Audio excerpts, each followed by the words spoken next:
Hello বন্ধুরা, ফেসবুকে স্টোরিকে কিভাবে আপনারা বন্ধুদের কাছ থেকে হাইড করবেন। বেসিক্যালি কী হয়, আমরা যখন ফেসবুকে স্টোরি আপলোড করি তখন কিন্তু আমাদের ফেসবুক ফ্রেন্ডে যতজন ফ্রেন্ড আছে প্রত্যেকের কাছে কিন্তু আমাদের স্টোরিটা কিন্তু চলে যায়। তো আজকের এই ভিডিওতে আমি আপনাদেরকে এমন একটা সেটিংস দেখাবো, আপনারা এই সেটিংসের মাধ্যমে কিন্তু ফেসবুকের স্টোরিটাকে কিন্তু বন্ধুদের কাছ থেকে কিন্তু হাইড করতে পারবেন। আপনার পছন্দ অনুযায়ী কিন্তু আপনার যে কোনো বন্ধুর কাছ থেকে কিন্তু আপনি আপনার স্টোরিটা কিন্তু হাইড করতে পারবেন। তো কিভাবে করবেন সেটাই আজকের এই ভিডিওর মাধ্যমে আমি আপনাদেরকে দেখাবো। তো আমি ভিডিওটি শুরু করতে যাচ্ছি, আর ভিডিওটি শুরু করার আগে আপনাদের কাছে ছোট্ট একটা রিকোয়েস্ট, যে যারা ভিডিওটাকে ফেসবুক পেজ থেকে দেখছেন এখনই ভিডিওটাকে একটা লাইক করে আমার ফেসবুক পেজটিকে ফলো করবেন, আর ভিডিওটাকে ফেসবুকের টাইমলাইনে শেয়ার করে দেবেন। আর যারা ইউটিউব থেকে দেখছেন অবশ্যই আমার ইউটিউব চ্যানেলটিকে সাবস্ক্রাইব করে ভিডিওটাকে বেশি বেশি করে বন্ধুদের কাছে শেয়ার করবেন। তো চলুন আর বেশি কথা না বলে আমি চলে যাচ্ছি আমার মোবাইল স্ক্রিনে। তো প্রথমে যেটি করবেন, ফেসবুকের স্টোরিকে হাইড করার জন্য আপনাদের ফোনে ফেসবুকটিকে ওপেন করবেন। তো আমি আমার ফোনের ফেসবুকটিকে ওপেন করে নিচ্ছি। তো আমি কিন্তু এখন আমার ফেসবুকের ভিতরে কিন্তু চলে এসেছি। তো বাঁ দিকে কোনায় 3টে লাইন দেখতে পাচ্ছেন। তো এই 3টে লাইনের উপর একটা ক্লিক করবেন। ক্লিক করার পরে আপনার সামনে দেখবেন এরকম একটা ইন্টারফেস হয়ে যাচ্ছে। তো এখানে দেখুন সেটিংস অ্যান্ড প্রাইভেসি বলে লেখা আছে। তো আপনি কি করবেন, এই সেটিংস অ্যান্ড প্রাইভেসির উপর একটা ক্লিক করবেন।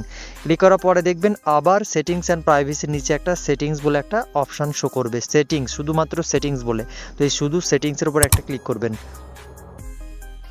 ক্লিক করার পরে আপনার সামনে এরকম একটা পেজ শো হয়ে যাবে। তো আপনারা একটু স্ক্রল করে নিচের দিকে আসবেন, আসলে এখানে একটা অপশান পাবেন স্টোরিজ বলে লেখা আছে। দেখুন পোস্টের নিচে স্টোরিজ বলে লেখা আছে।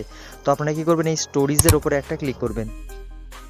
ক্লিক করার পর এরকম একটা পেজ হয়ে যাবে আপনাদের সামনে। তো দেখুন এখানে দ্বিতীয় নম্বরে লেখা আছে who can see your story, মানে এখানে বলছে আপনি যে স্টোরিটা আপলোড করেন সেটা কে কে দেখতে পায়। তো আপনারা কি করবেন, এই হু ক্যান সি ইউর স্টোরির উপরে একটা ক্লিক করবেন।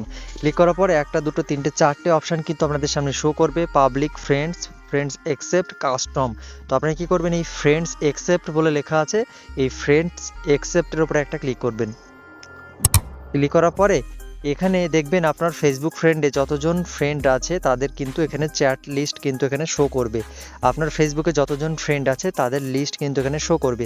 তো আপনি যে বন্ধুর কাছ থেকে স্টোরিটাকে হাইড করতে চাচ্ছেন, মানে আপনি চাইছেন যে আমার স্টোরিটা তার কাছে না যাক, সে না দেখতে পাক স্টোরিটা, তো তার নামটাকে এখানে সার্চ বক্সে ক্লিক করবেন, উপরে সার্চ করে এখান থেকে নামটাকে সার্চ করে বার করে নেবেন। বার করে নেওয়ার পরে এই যে ডান দিকে দেখুন খালি বক্স দেখতে পাচ্ছেন, তো খালি বক্সের উপরে একটা ক্লিক করবেন। ক্লিক করে এরকমভাবে টিক মার্ক দিয়ে এরকমভাবে রাইট চিহ্ন দিয়ে দেবেন। রাইট চিহ্ন দেওয়ার পর দেখুন আমার কিন্তু ফেসবুকে স্টোরি আগে থেকে কিন্তু আমার এই দুটো বন্ধুর কাছ থেকে আমি আমার ফেসবুকে স্টোরিটাকে হাইড করেছিলাম। দেখুন উপরে নাম শো করছে আকিব আর আল মুম্বাই ট্রাভেলস বলে, এদের দুজনকে আমি হাইড করেছিলাম যাতে আমার স্টোরিটা এরা না দেখতে পাক। তো আপনারা যেটি করবেন, এই যে খালি বক্সে টিক দেওয়ার পর এখানে নিচে দেখবেন ডান বাটন লেখা থাকবে, তো এই ডান বাটনের উপর একটা ক্লিক করবেন। ক্লিক করার পরে দেখবেন ফাইনালি আপনার ফেসবুকের স্টোরিটা আপনি যে বন্ধুর কাছ থেকে হাইড করলেন তাদের কাছ থেকে কিন্তু হাইড হয়ে যাবে। আপনি যখনই স্টোরি আপলোড করবেন তাদের কাছে আর কিন্তু কোনো প্রকার স্টোরি কিন্তু যাবে না, তারা কিন্তু স্টোরিটাকে দেখতে পাবে না।